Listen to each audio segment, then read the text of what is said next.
They say, oh my God, I see the way you shine. Take your hand, my dear.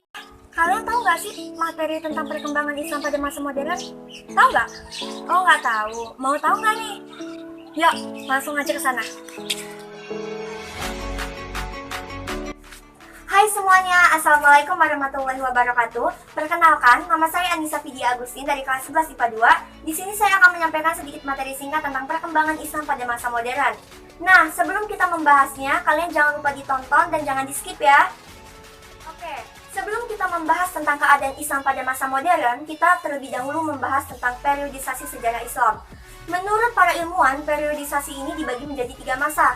Yang pertama, Islam klasik, yang kedua, Islam abad pertengahan, dan yang ketiga, Islam modern. Islam klasik ini merupakan masa klasik terbentang dari masa Rasulullah hingga penyerbuan pasukan Mongol ke dunia Arab pada tahun 1258. Nah, pada saat itu dipimpin oleh Hulagu Khan dan memiliki puncak yaitu hancurnya kota Baghdad, yang dimana kota tersebut merupakan pusat ilmu pengetahuan bagi dunia Islam. Dan kemajuan yang telah dicapai yaitu yang pertama, ulamanya berdiri sendiri. Yang kedua, seluruh umat manusia diperintahkan menggunakan akal ketika melaksanakan ajaran Al-Quran. Dan yang terakhir, mengembangkan ilmu agama dengan cara berijtihad. Yang kedua, Islam abad pertengahan, terbentang dari masa hancurnya kota Baghdad hingga pertengahan abad ke-18. Nah, pada saat ini memiliki 3 fase yang berbeda loh. Yang pertama, fase kemunduran pada tahun 1258 hingga 1500-an Masehi. Fase kedua, fase kemajuan dan fase berdirinya kesultanan-kesultanan besar Islam pada tahun 1500 hingga 1600 Masehi. Dan fase ketiga yaitu mundurnya atau fase kemunduran dari kesultanan-kesultanan besar Islam pada tahun 1600 hingga 1750 Masehi. Nah, produktivitasnya pada saat masa ini jauh lebih menurun dibandingkan pada masa klasik, dikarenakan faktor-faktornya yaitu banyak ulama yang tidak berdiri sendiri. Yang kedua, ulama-ulama tidak berani untuk melakukan ijtihad. Dan yang terakhir, ulama-ulama besar itu sibuk memberikan ajaran ilmu agama yang menyebabkan ilmu-ilmu lainnya tidak berkembang. Nah, yang ketiga ini nih, yaitu Islam modern. Islam modern terbentang dari tahun 1800 hingga pertengahan abad ke-20 atau sampai detik ini. Dikarenakan manusia pada saat itu masih mengalami kesulitan-kesulitan karena beberapa faktor. Yang pertama, faktornya adalah dikarenakan wilayah-wilayah Islam dikuasai dan diambil alih oleh bangsa-bangsa Eropa. Dan yang kedua, banyak sekali penyimpangan-penyimpangan Al-Quran dan hadis.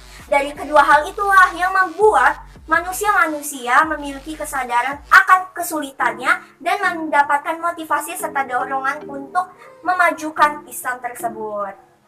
Nah, karena pada masa itu akhirnya muncul tokoh-tokoh yang berperan dalam era modern. Beberapa di antaranya yaitu yang pertama, Muhammad bin Abdul Wahid, lahir di Najd pada tahun 1703 Masehi. Beliau merupakan tokoh pembaharuan sekaligus ulama besar yang produktif dalam berkarya. Yang kedua, Jamaluddin Al-Ghazali, lahir di Asadabad pada tahun 1838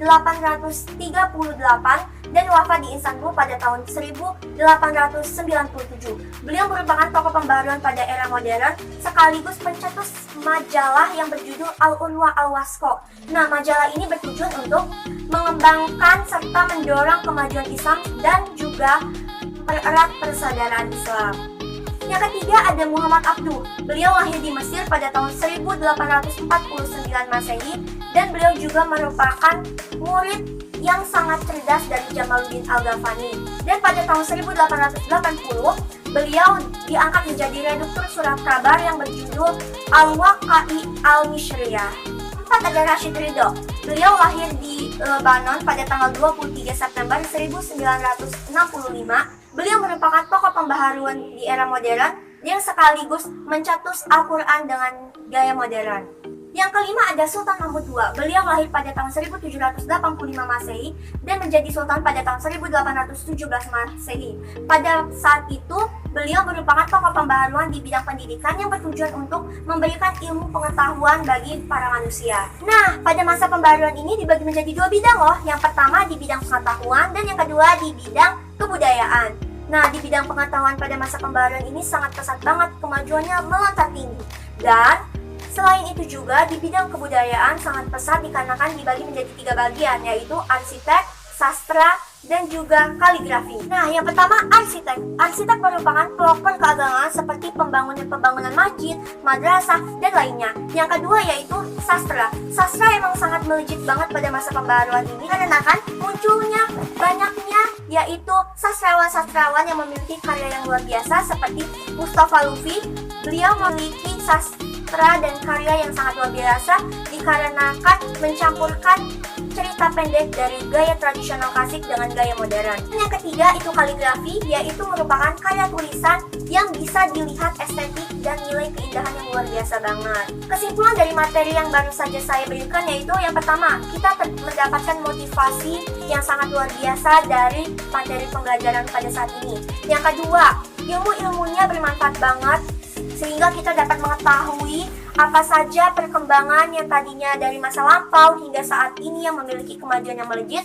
Dan yang terakhir yaitu kita memiliki kesadaran yang luar biasa tentang pentingnya keilmuan serta pentingnya perkembangan Islam pada saat ini. Baik, terima kasih kepada kalian yang sudah menonton sampai batas video ini, dan saya mengucapkan terima kasih banyak kepada kalian serta terutama kepada Abhindra Bangsawan yang telah memberikan motivasi serta memberikan materi untuk kami semua.